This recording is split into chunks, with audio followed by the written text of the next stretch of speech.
Bonjour et bienvenue sur l'Excast. Alors si la pandémie de coronavirus n'a épargné personne, le secteur de l'enseignement a particulièrement été affecté. L'UNESCO estime que plus d'1,5 milliard d'élèves et d'étudiants dans 165 pays différents ne sont plus scolarisés à cause du Covid-19. La pandémie a obligé la communauté universitaire dans le monde entier à explorer de nouvelles méthodes d'enseignement et d'apprentissage, notamment au travers de l'enseignement à distance et en ligne.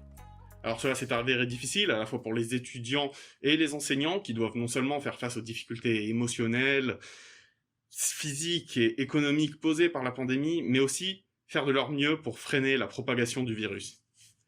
Nous sommes donc rejoints aujourd'hui par Xavier Latour, doyen de la faculté de droit et de sciences politiques de Nice. Monsieur Latour, bonjour. Bonjour. Alors vous avez eu une lourde tâche, la gestion d'une faculté en période de crise sanitaire.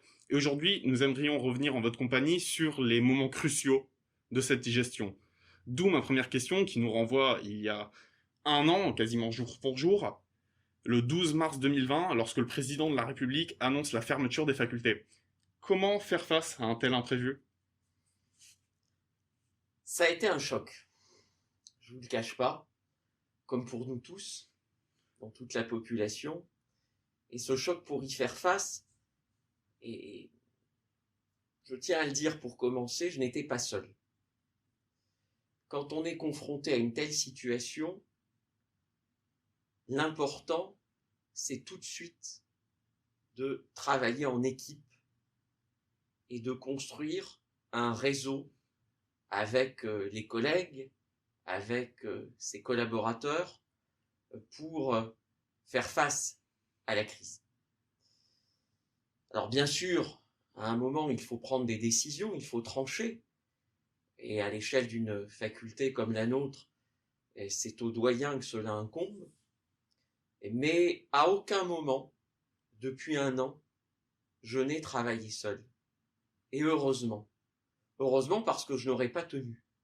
Et la faculté n'aurait sans doute pas davantage tenu. Donc je tiens à le dire, et cela me permet de remercier toutes celles et tous ceux qui, depuis un an, sont confrontés à cette crise et font tout pour qu'elle ait le moins d'impact négatif sur le déroulement des formations et la vie des étudiantes et des étudiants. Cette crise, elle est gérée au quotidien par des enseignants-chercheurs, par des agents administratifs, par toute la communauté de la faculté et au-delà de l'université. C'est très important parce que c'est vrai que le doyen est parfois davantage mis en évidence en raison de sa fonction, mais aux côtés du doyen, il y a une équipe décanale, il y a des chefs de service, il y a des élus étudiants qui ont toujours été très présents à nos côtés pour dialoguer et construire avec nous les réponses. Voilà ce que je tenais à dire parce que c'est vraiment important de voir que dans de telles situations, la solidarité est à ce point essentielle. Pour répondre maintenant plus directement à votre question, il y a un an, quand la décision est annoncée, j'étais chez des amis. Et là, je reçois un véritable coup de massue. Coup de massue parce que les discours qui avaient été tenus jusqu'alors se voulaient plutôt rassurants. Le virus n'arrivera pas, c'est un virus qui n'est pas dangereux, nous sommes préparés. Tout ce discours ambiant porté par différents décideurs et qui d'un coup s'effondre. Choc d'autant plus violent que le hasard a voulu que quelques jours avant, je rentrais d'Asie. J'étais au Japon. Et au Japon, j'avais eu la surprise de constater ce qui est maintenant devenu une banalité pour nous. Autour de cette pièce, nous ne le voyons pas, dans cette pièce et autour de cet enregistreur, nous ne le voyons pas, mais nous sommes 4 personnes masquées. Il y a un an au Japon, je me baladais dans les rues, démasqué, alors que tout le monde autour de moi portait déjà un masque en papier ou un tissu, et que cela semblait être une chose tout à fait normale dans l'esprit des Japonais. Voilà, donc nous on se retrouve, je reviens en France, et quelques jours après mon retour, on nous explique que la situation sanitaire est à ce point dégradée qu'elle oblige à un confinement. Et là, vous vous dites que tout ce que vous connaissez, tout ce que vous avez eu l'habitude d'appliquer et de vivre, va devoir être totalement remis en question. Et je dois dire que ça provoque quelques sueurs froides pendant plusieurs jours.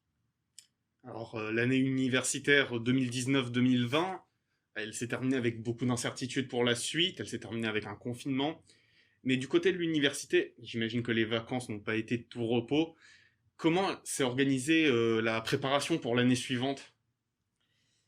Alors d'abord, nous avons étroitement travaillé avec l'université, hein, le siège à Valrose, puisque il fallait coordonner les actions entre les différentes composantes. La faculté de droit et de sciences politiques n'est qu'une composante parmi d'autres au sein de l'université. Et je dois d'ailleurs insister sur la grande disponibilité et la grande écoute de la présidence de l'université, plus particulièrement du président Brice Walter, pendant cette crise. Il fallait aussi tenir compte des consignes ministérielles qui nous étaient adressées et relayées par l'université, à un moment où, au printemps, il y a un regain d'espoir. Nous sommes déconfinés et nous nous disons, le plus dur est passé. Nous reprenons une vie quasi normale et nous pensons la suite. L'autre point sur lequel je souhaiterais insister, c'est que malgré tout, lors du déconfinement, nous sommes tous demeurés extrêmement prudents concernant la rentrée. Nous n'avions malgré tout aucune certitude qu'elle pourrait se dérouler complètement normalement, même si nous en avions l'espoir, et même si nous faisions tout pour que elle puisse se dérouler dans les conditions habituelles. Mais, petit exemple, nous n'avons pas organisé au mois de septembre les réunions de rentrée que nous connaissions les années précédentes. Les réunions de rentrée ont toutes été dématérialisées, y compris avec les étudiants de première année. L'été a aussi été consacré à la mise en place des dispositifs techniques pour envisager, pour anticiper une dégradation de la situation. Et puis les enseignants-chercheurs, je dois le dire, ont aussi consacré un temps très important de leur congé à améliorer leur maîtrise des plateformes nous permettant de faire cours de manière dématérialisée, puisque pour beaucoup des collègues, faut bien le dire, nous avions toutes et tous appréhendé les plateformes dans l'urgence à la fin de l'année universitaire, en nous rendant bien compte que nous avions des marges de progrès, et l'été justement a permis de travailler sur ces sujets-là. Donc, bilan de ce qui avait fonctionné, bilan de ce qui n'avait pas fonctionné, pas suffisamment bien fonctionné, et anticipation. Et heureusement, puisque vous l'avez vécu, nous reprenons nos cours dans des conditions à peu près normales, mais très vite, dégradation de la situation sanitaire. Mais comme nous avions anticipé plusieurs possibilités de dégradation, nous avons fait basculer assez rapidement des cours en hybridation, donc avec le distanciel et le présentiel, avant de passer au tout distanciel quand la situation s'est à nouveau dégradée un peu plus tard dans le semestre. Alors, l'un des plus grands défis organisationnels posés par cette crise pour cette faculté a nul doute dû être l'organisation des examens. Que ce soit pour l'année 2019-2020 où ça a dû être très compliqué pour le second semestre, mais aussi pour l'année en cours 2020-2021. Sur ce point, qu'est-ce qui a informé vos décisions?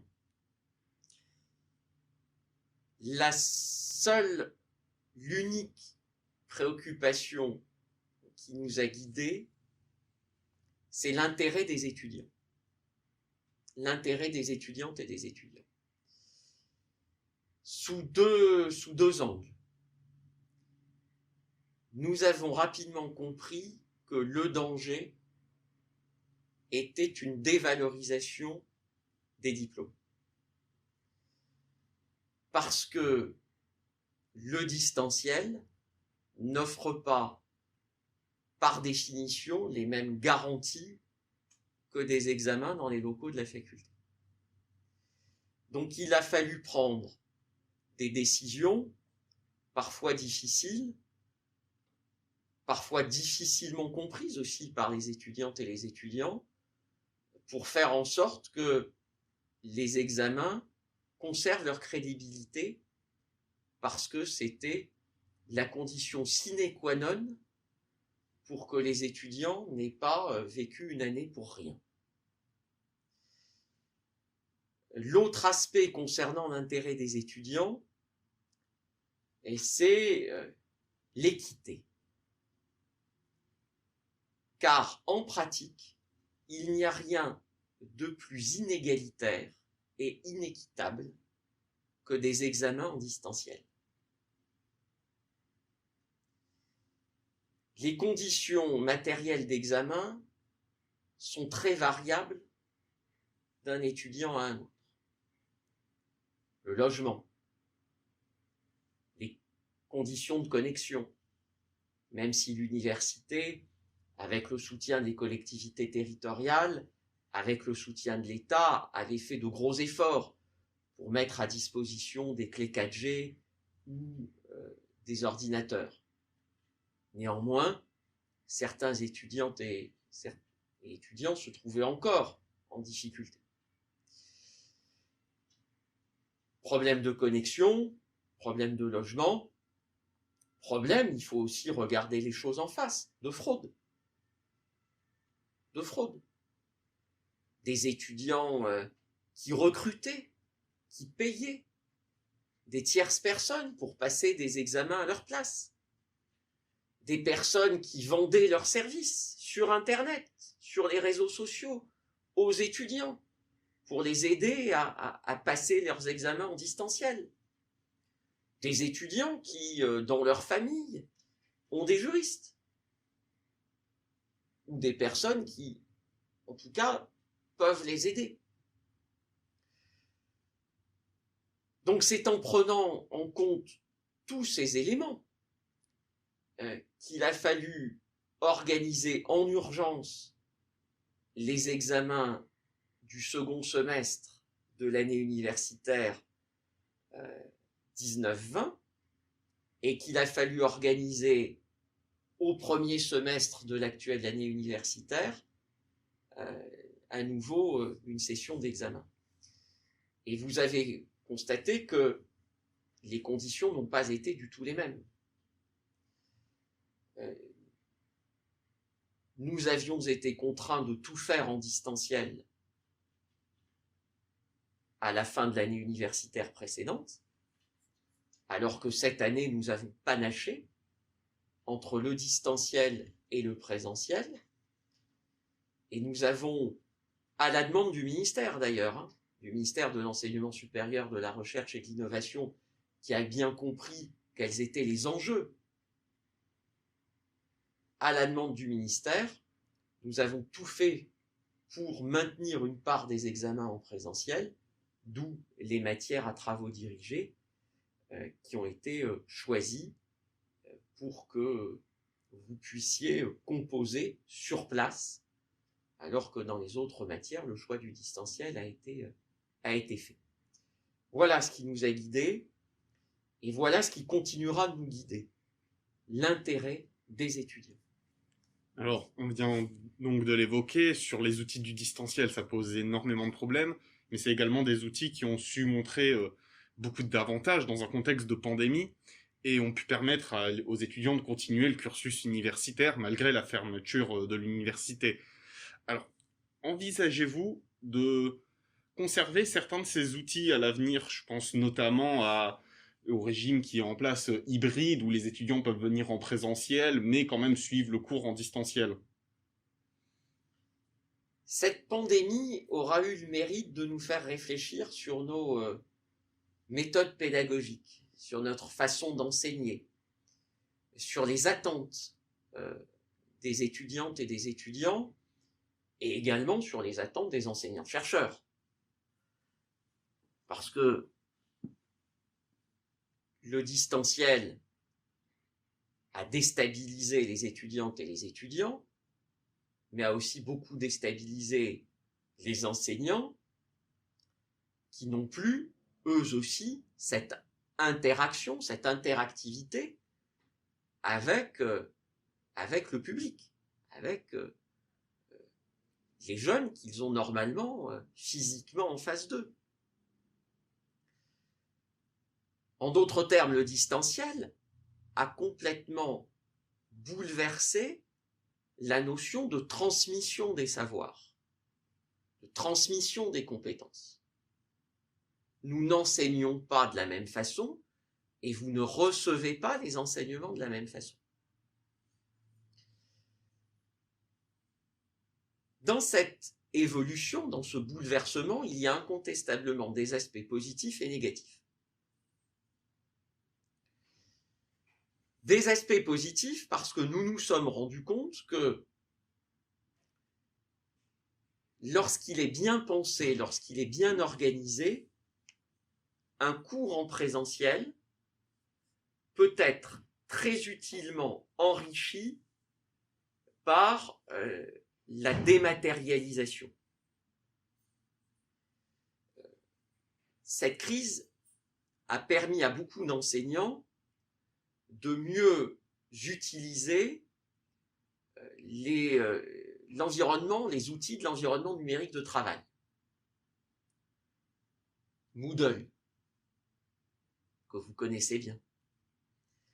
Donc cette idée que, en plus du cours physique, on peut avoir très utilement les soutiens de la technologie. Maintenant, nous avons aussi fait le constat que le 100% distanciel est très difficile à vivre, trop difficile à vivre, et pas uniquement pour les étudiants de première année, pour toutes les années. Et j'ai une pensée particulière pour des étudiants de L3 qui sont très angoissés à l'idée d'avoir suivi beaucoup de cours en distanciel alors qu'ils vont candidater en master. Mais nous avons aussi les étudiants de M2 qui sont à quelques mois, quelques semaines de l'entrée sur le marché du travail et qui ont aussi suivi l'essentiel des cours à distance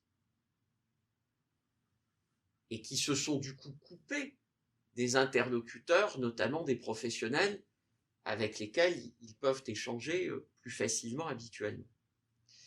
Donc, le bilan de tout cela, c'est que le 100% distanciel n'a vraisemblablement pas vocation à perdurer. En revanche, l'hybridation est intéressante. C'est-à-dire cette idée de mixer une partie du public dans la salle avec l'enseignant et une partie du public à distance, à condition d'utiliser les bons outils, les bonnes technologies, d'être bien équipé. Et c'est pour ça que l'université investit beaucoup d'argent dans l'évolution des connexions Internet et des outils de vidéo utilisés dans les salles. Nos amphis sont maintenant équipés de caméras, de plus en plus de salles de cours seront également connectées en audiovisuel. Bon. Cette technique, cette méthode de l'hybridation, elle est certainement très adaptée à des publics étrangers, par exemple, pour que des étudiants, plutôt que de les obliger à venir en France, puissent suivre un cours de leur pays d'origine, depuis leur pays d'origine, à des professionnels qui ont à la fois une activité très prenante et qui suivent une formation, un DU, un diplôme d'université ou un master. En revanche, nous pensons qu'en licence, il est préférable d'avoir ce lien avec les étudiants, parce que là, la formation passe beaucoup par l'échange direct dans les locaux de la faculté. Alors pour cette dernière question, on a commencé un peu à aborder cette question, mais à travers le monde, notamment aux États-Unis, au Canada aussi, de grandes universités, Harvard pour ne citer que elle, proposent des cursus entièrement en ligne. Alors, vous avez exprimé votre réticence à l'égard du 100% distanciel, mais plus largement, l'enseignement juridique, l'enseignement du syllogisme juridique, est-il en lui-même adapté à ce 100% distanciel et plus largement, pensez-vous qu'un tel futur pourrait se dessiner pour l'enseignement juridique? Alors, effectivement, les Américains, et ce ne sont pas les seuls, ont beaucoup misé sur la dématérialisation.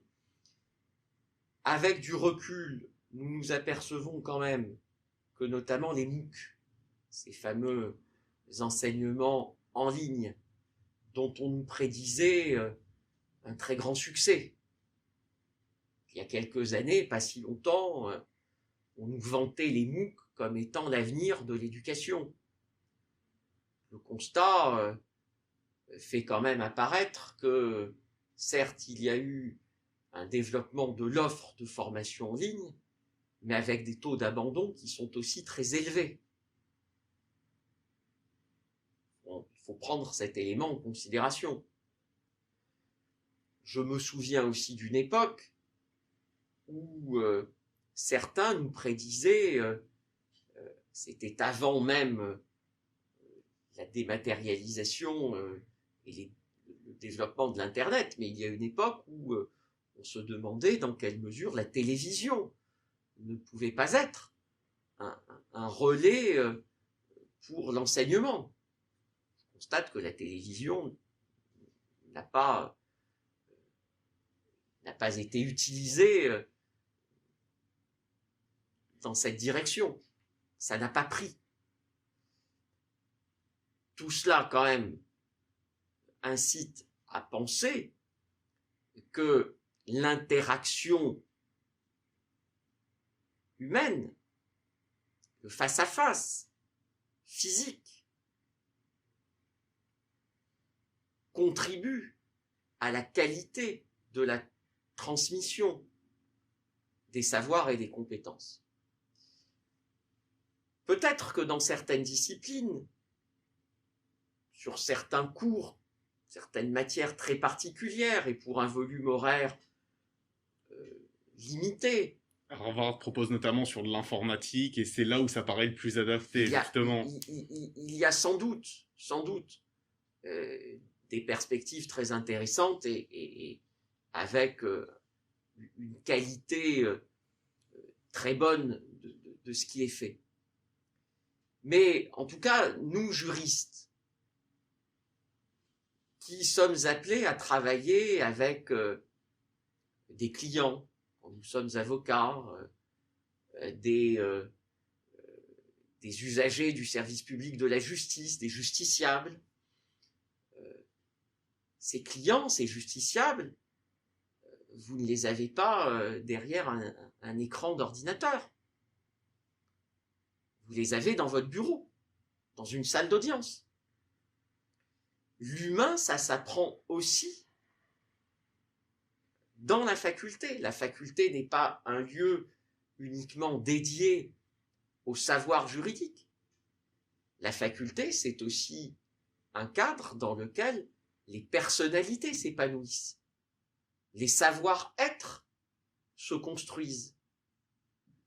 La faculté, c'est un lieu, et vous le vivez au quotidien, normalement, dans lequel on apprend à dialoguer, dans lequel nous apprenons aussi le sens de la mesure, du compromis. Nous apprenons tout ce qui fait la richesse, la complexité des relations interpersonnelles. Parce que nous vous formons à des métiers qui sont aussi des métiers aux prises avec l'humain.